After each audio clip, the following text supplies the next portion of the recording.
नमस्कार, मैं हूं पूर्वा गुप्ता और आप देख रहे हैं धमतरी का सबसे पसंदीदा और प्रतिष्ठित न्यूज चैनल डीएनए। चलते हैं आज की खबरों की ओर।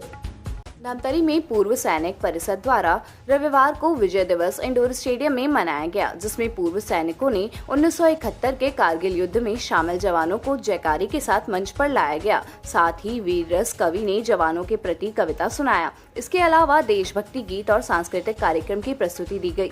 वहीं एनसीसी कैडेट्स के बच्चों ने सर्जिकल स्ट्राइक का डेमो प्रस्तुत किया। बताया गया कि देश के लिए जान न्यौछावर करने वाले वीर जवानों को याद किया गया तथा उनके परिवारों का सम्मान किया गया। इसके अलावा समाज सेवा के क्षेत्र में कार्य करने वाले सर्पमित्र सूर्यकांत साहू, रुद्री शिवा प्रधान, रक्तदान ग्रुप, एम्बुलेंस सेवा संस्था, आकाश गिरी गोस्वामी, सदस्य रेड क्रॉस सोसाइटी का भी सम्मान किया गया। इस मंच के माध्यम से सम्मान मंच पर आगमन होते हुए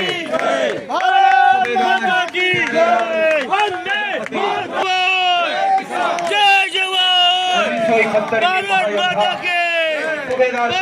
प्रजापति का सम्मान उपस्थित आदरणीय सभी अतिथियों से जोरदार तालियां हो जाए इस योद्धा के लिए। 1971 का वह विजय दिवस, इन्हीं योद्धाओं के माध्यम से हमें वो विजय पर्व मनाने का सुअवसर प्राप्त हुआ, जिनमें धमतरी जिला से भी ऐसे योद्धा उस महायुद्ध में शामिल होकर एक बार फिर से उन दुश्मनों को बता दिया कि हमारे देश में वीरों की कमी नहीं, और जिन्होंने अपने अदम्य का साहस परिचय देते हुए विजय हासिल प्राप्त किया, और वो पर्व आज हम सभी मनाने जा रहे हैं। माता की, भारत माता की। दक्षता से धमतरी जिले का नाम रोशन किया। आपका भी हम इस मंच से स्वागत करते हैं। समर्थ मित्र के नाम से आप जाने जाते हैं। जहरीले से जहरीले सांपों को आप श्री आकाश गिरी गोस्वामी जी, आपका भी हम इस मंच के माध्यम से सम्मान करते हैं।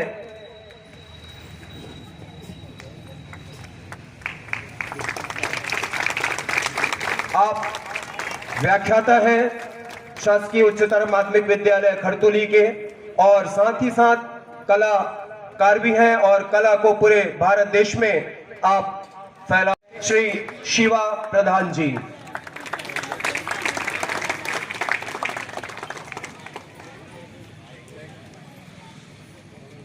आपने देखा होगा टीवी में, न्यूज समाचार पत्र में कि दुर्घटनाओं में सर्वप्रथम यदि अपनी सेवा प्रदान और उपस्थिति प्रदान करते हैं तो हमारे शिवा भाई जो है सर्वप्रथम अपनी सेवा देने के लिए उपस्थित रहते हैं। हम आपका सम्मान करते इस मंच के माध्यम से। जब पूछे कोई सीमाओं के सैनिकों के नाम लिख देता हूँ, और जब पूछे कोई स्वर्ग कैसा होता है तो तान के मैं सीना हिंदुस्तान लिख देता हूँ, और जब पूछे कोई स्वर्ग कैसा होता है तो तान के मैं सीना हिंदुस्तान लिख देता हूँ। यह देश भारतीय जनता पार्टी का घोषणा पत्र नहीं है, यह देश भारतीय राष्ट्रीय कांग्रेस का घोषणा पत्र नहीं है, यह देश आम आदमी पार्टी का घोषणा पत्र नहीं है। जब एक माँ अपने जिगर के टुकड़े को सरहद पर आतंक की हवाओं के बीच भेजती तब इस देश का निर्माण होता। अपने आप को 35 फीट बर्फ के नीचे इसलिए दबा लेता है कि आकाश की अनंत ऊंचाइयों पर तिरंगा लहराता रहे, तब इस राष्ट्र का निर्माण होता है। मैं 4 पंक्तियां पढ़ता हूं और आपके सम्मान पर और देखना चाहता हूं कि आपकी तालियों का घनत्व धमतरी अपने बेटों से कितना प्यार करता है। कि शीश को कटाने और काटने का प्रण लिया, कि शीश को कटाने और काटने का प्रण लिया, प्रण किसी हाल तोड़ते नहीं थे लाडले, और युद्ध बीच सिंह सीधा हाड़ मारते सपूत, कदमों को कभी मोड़ते नहीं थे लाडले, कि वीरता के नए प्रतिमान गढ़ते रहे हैं, और कायरता कभी ओढ़ते नहीं थे लाडले, कि गोलियों के आगे सीना तान के खड़े रहे थे, हाथ से तिरंगा छोड़ते नहीं थे लाडले, गोलियों के आगे सीना तान के खड़े रहे थे, हाथ से तिरंगा छोड़ते नहीं थे लाडले, गोलियों के आगे सीना तान के खड़े रहे थे, हाथ से तिरंगा छोड़ते नहीं थे लाडले। मैं doctor Sumit sir, Bardia sir, Dixit sir, आप सबको विशेष रूप से धन्यवाद इसलिए ज्ञापित करना चाहता हूं कि आप उस जगह पर उपस्थित है जहां पर उपस्थित होने से लोग कतराते हैं। लोग वहां पहुंचना चाहते हैं जहां पर उनके फोटोग्राफ्स हो, मीडिया के कवरेज बड़े हो। ऐसे कार्यक्रमों में सरकार नहीं पहुंच पाती, लेकिन एक जो कवि रहता है वो एक दर्पण होता है, समाज को दर्पण दिखाता है, सरकारों को दर्पण दिखाता है। तो जैसा कि अध्यक्ष साहू सर ने कहा था कि मेरे माध्यम से अगर जनप्रतिनिधियों तक अगर बात पहुंच रही हो, तो मैं भी ये निवेदन करना चाहता हूं कि इस देश में IPL में छक्कों की जितनी कीमत होती है, एक सिक्स मारने पर जितना इनाम दे दिया जाता है, उतना शहीद के परिवारों तक नहीं पहुंच पाता। तो इन परिवारों को एक सरकारी नौकरी जरूर मिलनी चाहिए। मैं भी आपके माध्यम से बात कहना चाहता हूं। और हम बचपन से सुनते थे कि घर में घुसकर मारना। जब मैं छोटा था, पढ़ता था, तो बोले 2 नंबर में एक प्रश्न आता था कि घर में घुसकर मारने का वाक्यों में प्रयोग करो। तो हमें लिखना पड़ता था कि मोहन की श्याम से लड़ाई हुई तो मोहन ने घर में घुसकर मार दिया। ये वो दौर था, लेकिन ये वो दौर है 2024 का कि हमने आंखों से देखा है कि भारत माता का 1 लाख अभिनंदन पाकिस्तान को घर में घुसकर मार कर आता है। मैं 4 पंक्तियां और पढ़ना चाहता हूं कि काल के कपाल पर ठोक कर ताल लाल, कि काल के कपाल पर ठोक कर ताल लाल, शत्रुओं के शीश को उछाल कर आ गया। कि काल के कपाल पर ठोक कर ताल लाल, शत्रुओं के शीश को उछाल कर आ गया। और टकटकी लगाए घुसपैठियों को मारकर सरहदों के संकटों को टाल कर आ गया। और जिन्हें हथियारों वाली भाषा जाननी थी उन्हें एक झटके में ही हलाल कर आ गया। और लाल के ललाट की ये लालिमा बता रही है, लाल रणभूमि लाल लाल कर आ गया। लाल के ललाट की ये लालिमा बता रही है, लाल रणभूमि लाल लाल कर आ गया। लाल के ललाट की ये लालिमा बता रही है, लाल रणभूमि लाल लाल कर आ गया। और एक बलिदानी के बेटे से मास्टर साहब पूछते हैं कि बेटे तिरंगे में कितने रंग होते हैं? वो कहता है मास्टर साहब तिरंगे में 5 रंग होते हैं। पूरी कक्षा हंसने लग जाती है। मास्टर साहब गुस्सा होते हैं, बेवकूफ तुझे पता नहीं तिरंगे में कितने रंग होते हैं? आंख बंद कर और याद कर फिर से। बलिदानी सैनिक का बेटा आंख बंद करता है और बताता है कि मास्टर साहब मुझे 5 रंग नजर आ रहे हैं। तो प्राचार्य पूछते कौन से 5 रंग? तो एक बलिदानी के बेटे का जवाब मैं धमतरी को सुनाता हूं। वो क्या कहता है, सुनना तिरंगे के 5वें रंग को। कि पूछा गया प्रश्न रंग, में आप सबके सजल होती हुई आंखों को प्रणाम करना चाहता हूं। धमतरी आना मेरा सफल हो गया। पूर्व सैनिक सेवा परिषद के सभी सदस्यों को, साहू सर को, सभी लोगों को मैं विशेष रूप से धन्यवाद ज्ञापित करता हूं। Sumit Gupta sir, Bardia sir, Dixit sir और सभी लोग यहाँ पर जो उपस्थित है। साहू सर डिफेंस एकेडमी चलाते हैं। मैं पढ़ता हूं कि पूछा गया प्रश्न रंग कितने तिरंगे में है, आया जो जवाब 5 तो हुआ बवाल था। और गुरुजी थे क्रोध में, वह छात्र मुस्कुरा रहे थे, पर जवाब देने वाला छात्र बेमिसाल था। उसने कहा कि 3 रंग सब जानते हैं, चक्र वाला नीला रंग भी बड़ा कमाल था। उसने कहा कि 3 रंग सब जानते हैं, चक्र वाला नीला रंग भी बड़ा कमाल था। और पापा जब द्वार पे तिरंगा ओढ़ आए थे तो मैंने देखा खून से तिरंगा लाल लाल था। पापा जब द्वार पे तिरंगा ओढ़ आए थे तो मैंने देखा खून से तिरंगा लाल लाल था। पापा जब द्वार पे तिरंगा ओढ़ आए थे तो मैंने देखा खून से तिरंगा लाल लाल था। भारत माता की, भारत माता की, भारत माता की। जिस कार्यक्रम में जैसे कवि महोदय ने कहा कि ये कार्यक्रम जो होता है पूर्व सैनिक के भावनाओं को, उनकी कद्र करने के कार्यक्रम होते हैं, साथ ही देश में शहीद हुए उस जवानों के प्रति अपने श्रद्धा सुमन अर्पित करने के लिए कार्यक्रम होता है।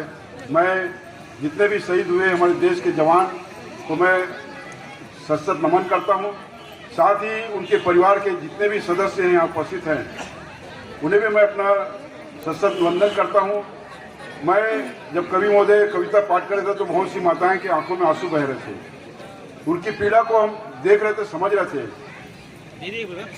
भाइयों, हम सब जानते हैं दिसंबर का महीना कड़ाके की ठंड का महीना होता है और जब सीमा में हमारे वीर सैनिक 1971 में युद्ध लड़ रहे थे पाकिस्तान के खिलाफ, पूर्वी पाकिस्तान के खिलाफ, और उस युद्ध में जिस ढंग से हमारे सैनिक ने विजय हासिल की है वो पूरे विश्व में देखने के लायक है। ऐसे शौर्य गाथा विश्व में हमारे सैनिक के अलावा कहीं सुनने नहीं मिल सकता। किस तरह का जो आयोजन है मनाया जा रहा है और क्या है?